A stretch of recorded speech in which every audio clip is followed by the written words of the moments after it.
Oh, look at return. Jerem Jordan of BYU TV. Jerem, the last year, maybe even the last 6 months, BYU football, BYU basketball have felt like, to me as an outsider, it's felt like they have a home in the Big 12, where UCF or Cincinnati are still kind of trying to find their way. They're wading into the conference, and they need to win a few more games to get the entire league behind them. BYU has become this darling of the conference, at least from my perspective. Why has the marriage been so positive, so immediate between the Cougars and the 16 schools we represent? It's been awesome, and couldn't be happier. Like, BYU always just wanted to be respected by its peers. And, there were times in the WAC in the Mountain West where they got along great with the other schools there. But then it kind of got weird where it was like, well, isn't there something more? Because BYU's brand's always been national, and they've wanted an opportunity to compete at the highest level. And frankly, the goal for a long time was to get into the Pac-10. And Pac-10 didn't want them for various reasons, which I think are kind of obvious philosophically and religiously and politically and so on and so forth. The best league that fits all of that stuff is the Big 12.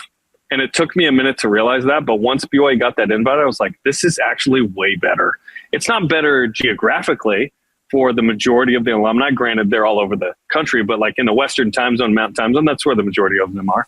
But they're all over the country. And I think BYU gets along with the Kansas States and Iowa States of the world because they're kind of similar of, we don't get the 5 stars, but guess what? We're top 25 programs in a bunch of these sports. And we love this. And I think they think alike, and it has nothing to do with religion. Just good, hardworking people, which I appreciate. And the league has expanded. It's been awesome. Did Utah have to join the league? I guess so. No, it's great to be in the same league with the brother Utah and compete. But it's been great, and I think BYU fans have felt respected, and they've given respect in this league, and it's a great fit. It really is. I hope it lasts for a long time. We'll see what happens in 31 when the TV contracts are up and whatnot. But so far, it's been an amazing fit. From my standpoint, I look at UCF, who has not fired a coach, but lost one in a weird deal to be an offensive coordinator somewhere else in football. And Houston did fire their football coach, and Cincinnati has not settled in to win games in football or basketball the way they hoped. BYU, this year, football, basketball combined, has the highest winning percentage of any of the 16. How did the Cougars adjust immediately from what many would consider to be independence, mid-major, that level? I was just thinking about this the other day, and I even asked BYU Athletic Director Tom Holm about this. Like, did BYU just need a tougher challenge? Like, did they just need a bigger deal? And to some degree, I think yes. Certainly the resources have been put in to football and men's basketball at a higher level. BYU's getting better players than they've gotten before. See AJ DeBonsa. But they have the right coaches. Like, that decision is everything. Tom Holmoe is retiring no later than August. His kind of last salvo is that he hired Kevin Young, and this has been one of the greatest hires in BYU history. Kalani Sitake has taken this program up a notch, 11-2 in the Big 12 and a big Alamo Bowl win. Like, what a year for football. What a year for men's basketball, and it's not over. Those hires, I think the culture, the fan base has all been ready to kind of go up a notch, and once you get kind of the right coaches with the right resources, you can do it. Certainly the NIL has helped, and I think sometimes people act like NIL is bad. It should be celebrated, in my opinion. BYU's competitive NIL should be celebrated. I think for some reason people are afraid to say, we're rich, we're doing it well. Like, what? Why be afraid of that? And it's because it's not all about money. BYU's never been all about money. If AJ DeBonsa didn't believe in Kevin Young, he wouldn't have come to BYU. He believes in Kevin and that staff, the fan base, and obviously NIL matters to high-profile athletes. For football, it's interesting because, yes, BYU is very competitive in NIL, but it requires many more people in football to do what you need to do. And so there's a great culture with Kalani Sitake. Is one of the best coaches in the country as a person and a coach. Everything's rocking. And then you add the national championships in cross country, you add the competitive women's soccer, women's volleyball, and men's volleyball, and so on and so forth. BYU athletics are at an all-time high right now. Jeremiah, I learned in journalism school to keep the questions brief. This one's going to be a little longer, so I got to unpack this one for you. For me, being a Baylor student now, Baylor alumni, I remember when we wanted to go to the Pac-12 not 5 years ago because the Big 12 is going to fall apart. Texas and Oklahoma are leaving. from there, the murmurs were, again, these political or religious reasons that would likely keep a Baylor or a TCU out of the Pac-12 based on where the direction of the conference wanted to go. So from there, I began to understand for the first time, oh, wow, there are some really contentious pieces to being a religious school in college athletics. And then 2 weeks ago, or a week ago, I guess, I'm driving my car the day that BYU played VCU. I see two missionaries, and I roll my window down, and I'm yelling, like, let's go Cougars, game day, come on. And they look scared to death. They like both were turned away a little bit, flinched a bit. And I realized they probably hear a lot worse things than let's go Cougars, typically when someone rolls the window of a car down. And it got me thinking, right? I've seen the hate on Twitter, or I've seen, the negative comments about the Church of Jesus Christ of Latter-day Saints and what BYU stands for. I've also seen Iowa State fans, UCF fans, Baylor fans love BYU, love BYU's fan base because of their religious affiliation, because of BYU's religious affiliation. How has being an LDS university in the Big 12 helped make this merger so positive? I think that there are, like I mentioned, like-minded individuals. Certainly, if you're like-minded, you get along better. But I think due to the nature of the Big 12 has tended to be a group of people that has embraced BYU in a way that BYU has not been embraced before. And I think the love is felt both ways. And we feel like on our end, hey, if you don't know much about us, maybe you've heard some things, like get to know us, see if we can't add to the good that you've already got and have a fun relationship. Like, we love sports, but it's not everything to us.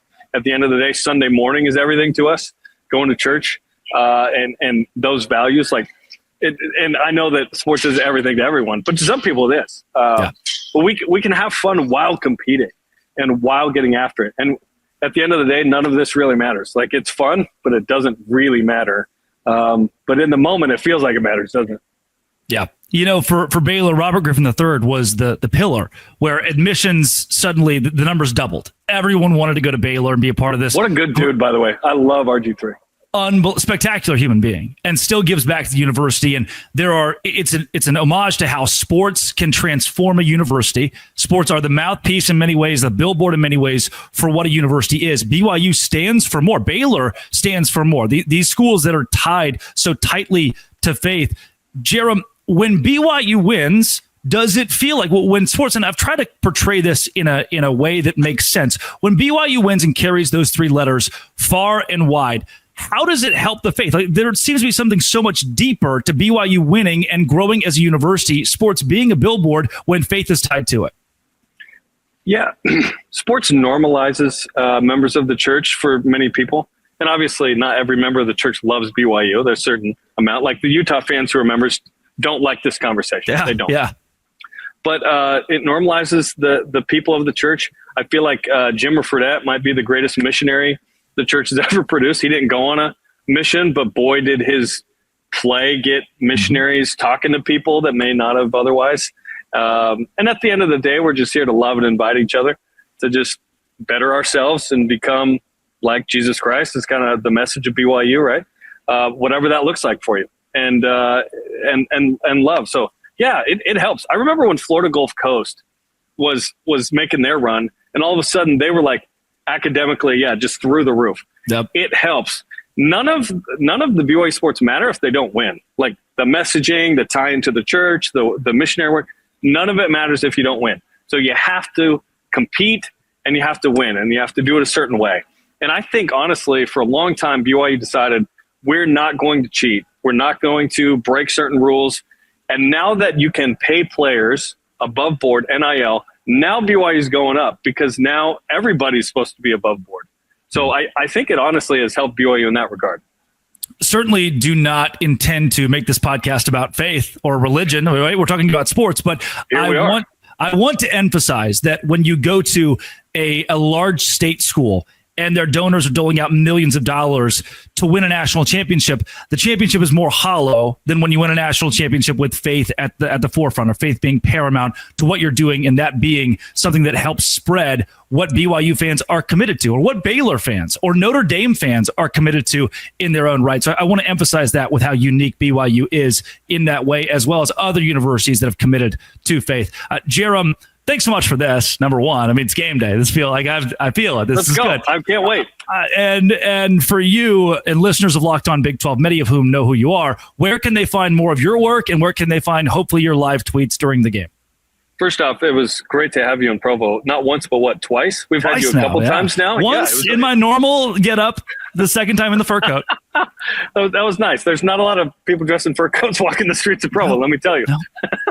Not at all. They can follow BYU Sports Nation on social media platforms. I'm at Jerem Jordan. Yeah, we're having a ton of fun. Shout out to everybody in the Big 12. We've really enjoyed it. Getting to know the coaches, the players, the big stories that BYU TV does, highlighting other schools, has been really fun to see. And so it's been awesome, man. And we're just beginning. This is year 2. Can't wait, man. That's Jerem Jordan of BYU TV. This has been and always will be Locked On. Come back for an emergency reaction tonight for all the Big 12 games. Thanks for making this your first listen every single day. Dose Grande.